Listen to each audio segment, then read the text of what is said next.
Hey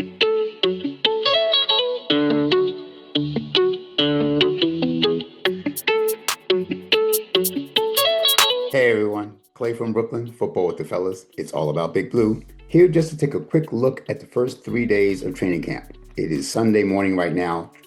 Day four is about to start. They had yesterday, Saturday off. But let's look at a few highlights from the first 3 days because I think the boys did work.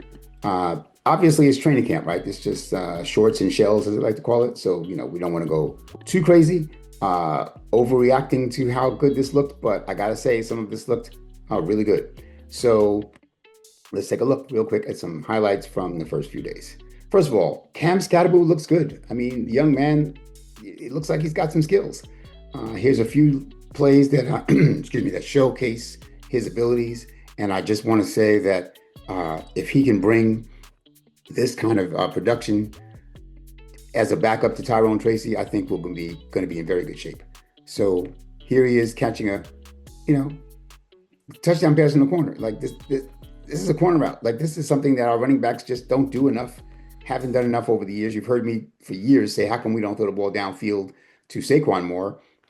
If we can do this with Cam Scatterbo, I'm good. So yeah, that's a plus. Here's another play. It's a quick out. I mean, again, this is a red zone only drill from day one, so it wasn't a deep pass, but you know, effective. The man gets the ball in his hands and knows what to do with it. He catches the ball well. Here's Jackson Dart rolling to his left and finding Scatterbo in the end zone. I mean, the man knows how to play football. He knows how to catch the ball. We have not thrown to our running backs nearly enough, in my opinion. And I think we will do more of this. Tyrone Tracy was a wide receiver before he was a running back, so we clearly should be able to throw downfield to him. But it's very nice to know that we can throw the ball to Scatterbo as well. More of this, please. Let's just inject this straight into my veins. This is a moon ball, as they like to call it, to Leek, from Russell to Leek deep down the sideline, and I want to see that all day long. Here's a little bit more Leek. Leek is obviously a beast, so watch this catch. This is insane. And listen, some of you might be saying, why are our defensive backs being beat so often by Malik Neighbors? Because Malik Neighbors is a beast. Everybody gets beat by Malik Neighbors, so I'm not worried about that at all. That doesn't bother me at all. This, though, is a sick pattern. Okay, Paulson Debo is a very good signing. He's going to be a great CB1, but if Leek is going to get one-on-ones on people, he's going to win a lot. This was the first touchdown of the training camp of day one of training camp. It was to Wan'Dale Robinson, of all people. A nice toe tap grab. Wan'Dale going deep. Are you kidding me? And then here's another one. Wan'Dale going deep again with a sick one-handed catch in the end zone. So maybe we've learned how to throw the ball to Wan'Dale a little more often, and that would be awesome. Our tight ends look good too. Here's a touchdown pass to Greg Dulcich, who I've actually grown to like quite a bit. Greg Dulcich, I think, has an outside shot of making this team. And I ain't gonna be mad at him if he does. Here's another play where Dulcich finds himself open. Russell has to scramble, throw across his body, but there's Dulcich in the middle of the field getting open and then getting some yak. So yeah, I kind of like this. And just in case you think I've forgotten about who our starting tight end is, it's Theo Johnson. Obviously, one-on-one with 53 yards of field to cover.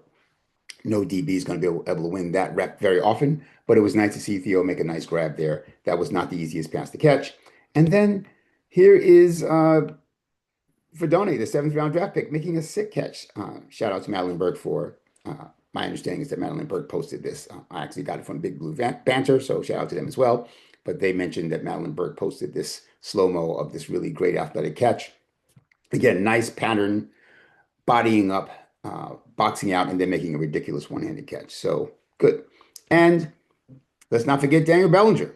That throws a little bit behind him, but he still hauled it in. So yeah, I mean, we seem to be looking pretty good on the offensive side of the ball most of the time. Obviously, there have been some down plays as well. There's the first throw that Jackson Dart made was a pick six. Shout out to Nick Jones for that. But also shout out to these guys for providing the footage that I just used. I didn't come up with any of that. I was not at practice, just to be clear. But a lot of good looking things on the offense. I do think, obviously, with shorts and shells, it's a little misleading, and I'm not going to get too hyped because there's no offensive line, there's no pass rush. The quarterback knows he's not getting hit. He doesn't have to look over those trees in front of him, the offensive and defensive linemen. I get that, but I like the way Dable has this offense cooking. I like the fact that he started day one just in the red zone, and then he's kind of moved back each day to simulate longer drives, longer throws, et cetera, more field to cover, more field to work with. I just think that the Giants are taking a good approach here. I think they're getting enough people reps and snaps to see what they can do. I didn't post it, but there was some Juice Wells sightings as well. Juice Wells had a couple touchdown catches. Tyrone Tracy had a couple. I mean, we look like a team that believes it has a lot of weapons. And I can't say that I felt that way in summers in previous years. So that is what I think. I'd like to know what you think about a training camp that is just getting going, no pads yet, but in my opinion is looking about as good as it can offensively. Clay from Brooklyn, Football with the Fellas, all about Big Blue, asking you to like, share, subscribe, drop a comment, and let us know what you think about the training camp as well. And I'm out.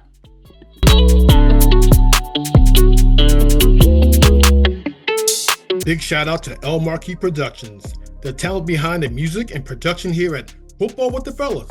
It's all about Big Blue. Their beats bring energy and excitement to every episode. El Marquis' skills in mixing, mastering, and creating top quality sound make the podcast come alive each week. For your own projects, check out elmarquisproductions.com and take your sound to the next level.